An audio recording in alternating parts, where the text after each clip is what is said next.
Ya pemirsa, mahalnya biaya pendidikan dan tadi kita sudah menyimak bersama bagaimana kemudian masyarakat bahkan mahasiswa ini sudah melontarkan sejumlah kritik. Ini bahkan juga menjadi perhatian langsung dari DPR RI di mana hari ini pemirsa sudah dipanggil langsung Nadiem Makarim yang diminta juga untuk memberikan perspektif dan juga audiensinya.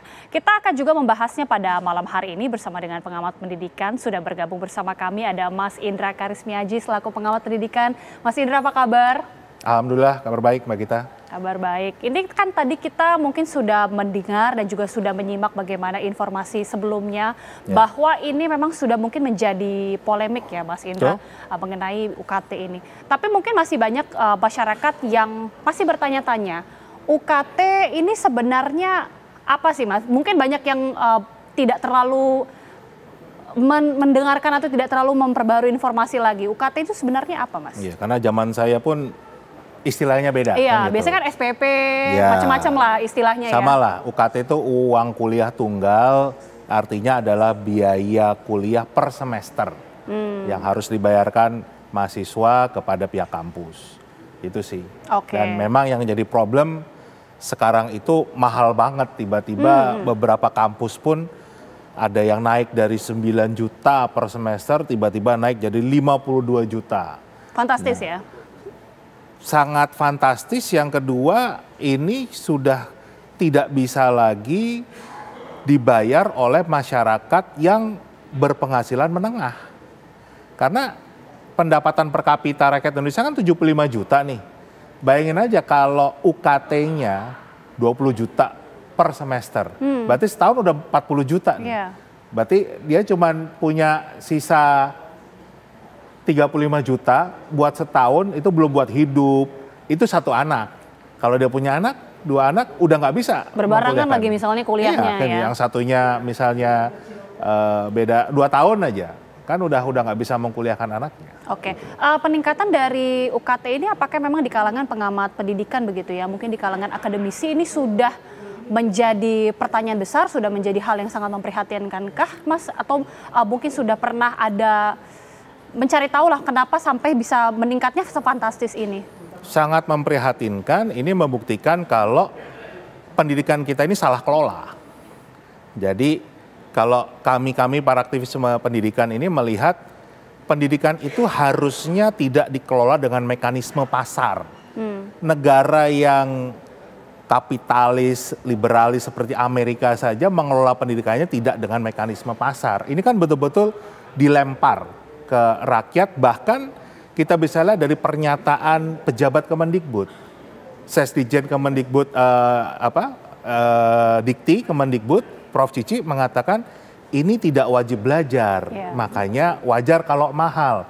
Loh, berarti mereka lupa kalau pemerintah itu punya kewajiban konstitusional mencerdaskan kehidupan bangsa, bukan berdagang dengan rakyatnya. Kalau ini kan berarti melepaskan, mengatakan yang nggak punya duit, nggak punya uang, nggak usah kuliah. Karena ini pilihan, ini nggak kewajiban. Jadi pemerintah juga nggak punya kewajiban untuk mengkuliahkan anak. Padahal pemerintah punya kewajiban mencerdaskan kehidupan bangsa. Ini salah kelola karena tadi sistem pendidikan Indonesia itu dikelola dengan mekanisme pasar. Saya nyebutnya neoliberalisme pendidikan yang sangat bertentangan dengan Pancasila, sangat bertentangan dengan Undang-Undang Dasar 1945.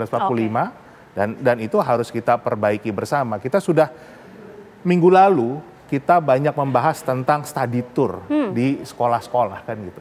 Sekarang kita bisa lihat perguruan tinggi juga ternyata memang sudah menjadi marketplace.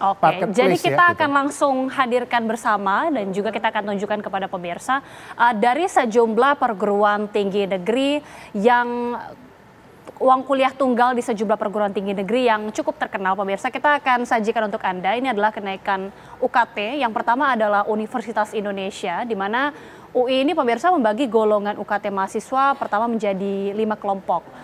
Saat ini kisaran sekitar 7 sampai 12,5 juta dan sebelumnya ini 1 sampai 2 juta. Jadi kenaikannya luar biasa ya. Saat ini untuk UKT kelompok 4 dan 5, kemudian jika sebelumnya pemirsa hanya sekitar 2 sampai 6 juta, saat ini 17,5 juta sampai 20 juta. Kita tahu Universitas Indonesia ini salah satu universitas terbaik di Indonesia yang memang sangat diincar oleh sejumlah mahasiswa di seluruh Indonesia. Selanjutnya kita akan simak Universitas Gadjah Mada atau UGM membagi UKT menjadi 5 kelompok. Pertama untuk kelompok 1 dari 2,8 sampai 11,4 juta. Untuk kelompok 2, 3 sampai 12 juta. Jika dibandingkan dengan Universitas Indonesia, ini memang untuk UGM cenderung lebih rendah. Dan untuk kelompok 3 ini berkisar 3,3 sampai 13,3 juta rupiah, pemirsa. Selanjutnya untuk kelompok 4, 3,3 juta sampai 13,5. Dan untuk kelompok 5, 3,7 sampai 15 juta.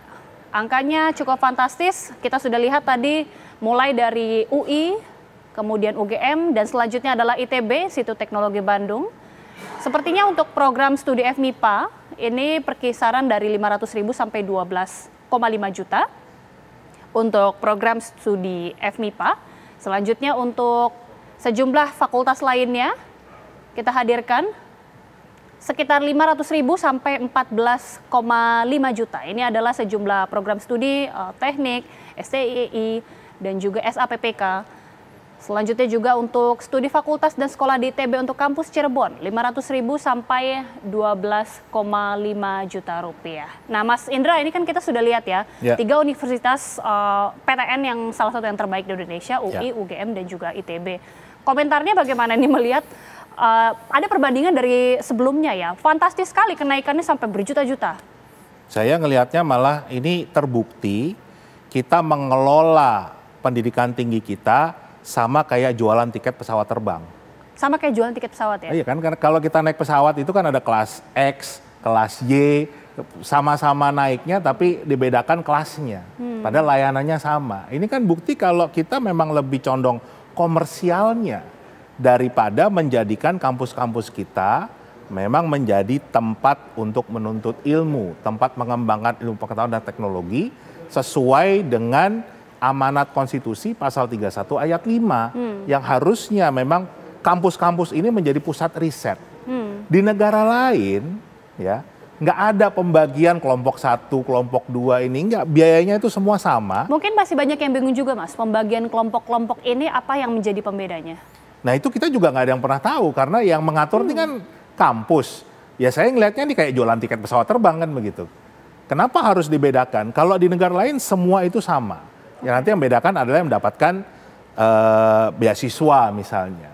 Kalaupun ada berbeda kayak saya dulu kuliah di Amerika itu pembedanya adalah satu yang seperti saya international student itu paling mahal, wajar ya.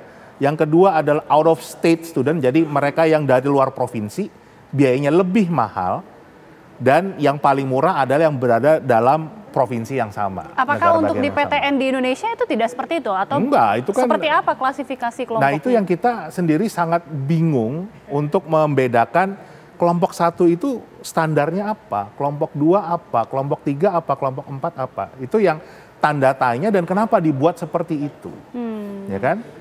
Ini yang tadi saya katakan menurut saya ini salah kelola. Karena menjadikan kampus sebagai tempat berdagang. Ini kan berdagang dengan rakyatnya sendiri dengan biaya yang sangat mahal. Karena tadi pejabatnya pun melihat ya karena ini bukan kewajiban, ya marilah kita berdagang saja buat mereka yang mampu membayar.